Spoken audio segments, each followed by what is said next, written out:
आपण बघत आहात सत्य टॉक न्यूज चॅनल, शोध सत्यतेचा. नाना एक तारखेला पुन्हा आपण वधूवर परिचय मिळाव्याच्या आयोजित केलेला आहे. काय माहिती? हे बघा, आम्ही वर्षातून 3 मेळे घ्यायला ठरवलेले आहे.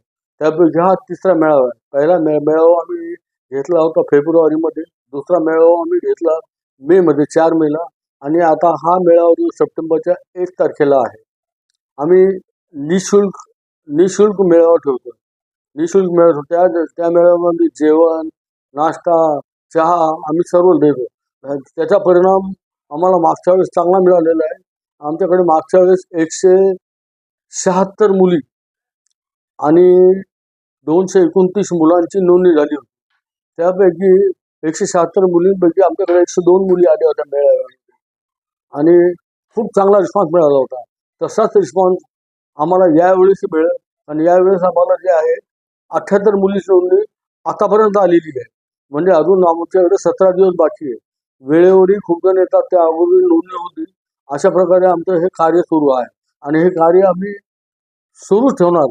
त्याचं कारण असं आहे की मेळावा घ्यायचं कारण एकच आहे की काही प्रोफेशनल लोक जे आहे ते मेळाव्याच्या नावाखाली आणि लग्नाच्या नावाखाली लूट करतात, अक्षरशः लूट करतात. अशांना कुठेतरी चेकमेट बसावा. त्याचबरोबर पहिले मेळावे होत नव्हते, पण आता मेळावे अत्यंत गरजेचे ठरलेले प्रत्येक समाजामध्ये, फक्त ब्राह्मण समाजात नाही, प्रत्येक समाजामध्ये. कारण की पहिले कसं होतं, नातेवाईक लग्न जुळवायचे, नात्यामध्ये मुली मिळायच्या.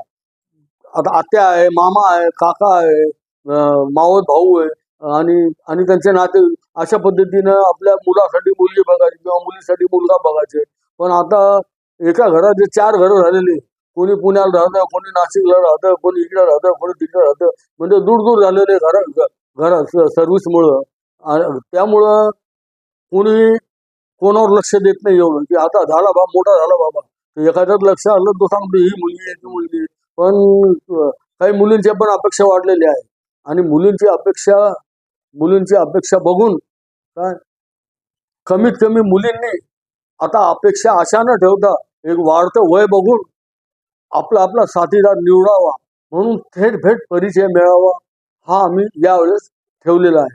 थेट भेट परिचय मेळाव्यामध्ये आम्ही यावेळेस गुण जुळवण्यासाठी विशेष 2 ब्राह्मण ठेवलेले आहे. एक ब्राह्मण त्याच्यामध्ये कर्नाटकहून येणार आहे.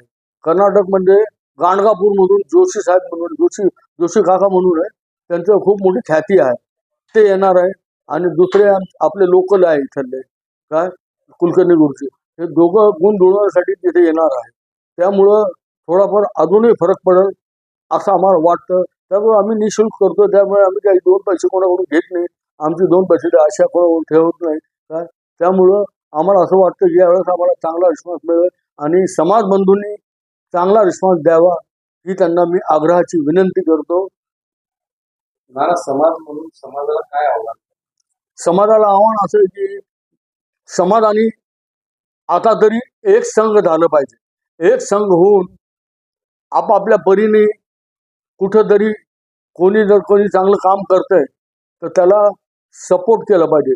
सपोर्ट करून त्या माणसाचे पाय निवडा. जसं आता परशुराम महामंडळाचं आहे, परशुराम महामंडळ लावून ठेवलेलं आहे सर्वांनी, तर परशुराम महामंडळ निश्चितच आम्हाला असं वाटतं की या इलेक्शनच्या अगोदर परशुराम महामंडळ आम्हाला निश्चितच मिळेल, काय अशी मला खात्री आहे. आणि त्यात सर्व समाज बांधवांचा वाटा आहे. त्यात अखिल भारतीय ब्राह्मण महासंघाचा खारीचा वाटा आहे. अखिल भारतीय ब्राह्मण महासंघ हे फक्त कुठेही राजकारण करत नाही.